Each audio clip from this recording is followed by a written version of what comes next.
Principal at Rustenburg Girls Junior School in Rondebosch, Cape Town. And since it's Women's Month, we celebrate that she is female. Petersen says she has been welcomed with open arms by parents, the community and the school governing body at large.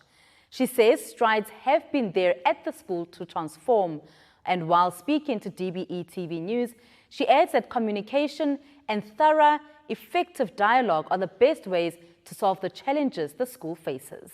I think being in an ex-Model C school, a school that has always been in southern suburbs of Cape Town, there's been a lot of challenges in terms of the school's history, a very traditional school, a white school.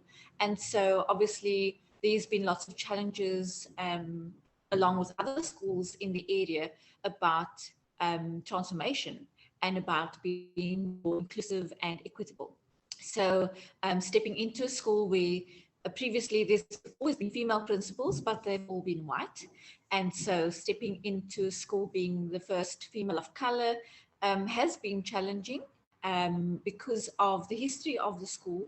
But also, I think just stepping into a space that was a really sort of very indicative of white culture and white privilege, if I can call it that, just stepping into that space has naturally been quite challenging, but also quite welcoming, because I think a lot of people in the school community have recognized that it's change is necessary and change is needed.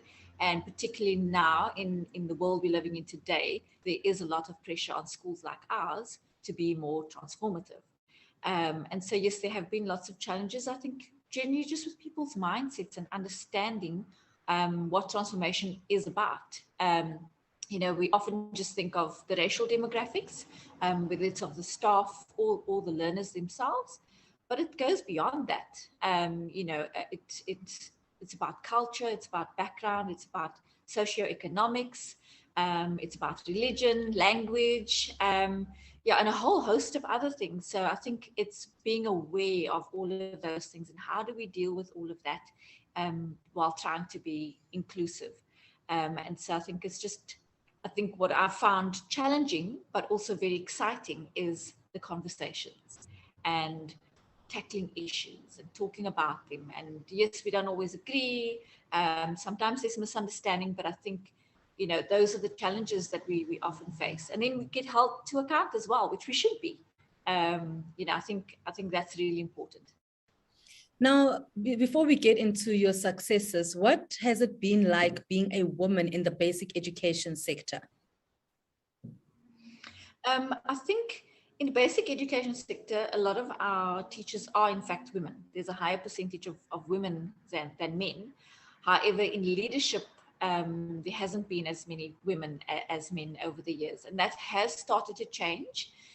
We are seeing a lot more female principals in schools, not just junior schools or primary schools, but high schools as well, which is really exciting. And I think it has been a challenge for us to get to that space in the basic education sector.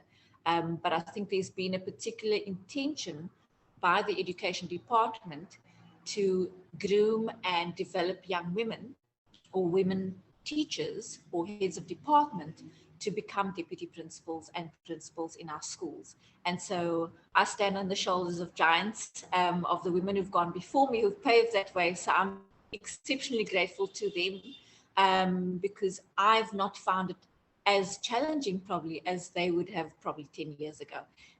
So there has been a shift. There are obviously always the challenges. As women, we run our schools, but we also run our homes and families. So I think that is a challenge, just trying to balance all of that as a woman. But we can multitask. So we are capable, and I'm excited about where we're heading as an education sector. Now, what are you hoping to change or transform, let's put it like that, at the school that you are now at?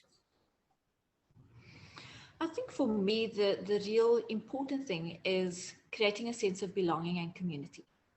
I think, for many schools, not just our ex-Model C elitist schools, but all our schools, it's there's a particular culture or ethos that exists and has existed for a long time. And often when people come into a school that don't fit the mold, they stand out and they feel like they have to fit. They feel like they have to assimilate to the culture.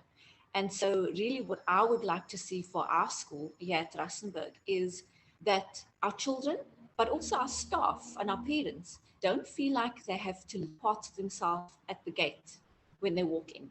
That they can actually feel like I can be my authentic self, I can be proud of who I am, and still be part of the community and feel a sense of belonging. You can watch the full interview on the DBE YouTube channel.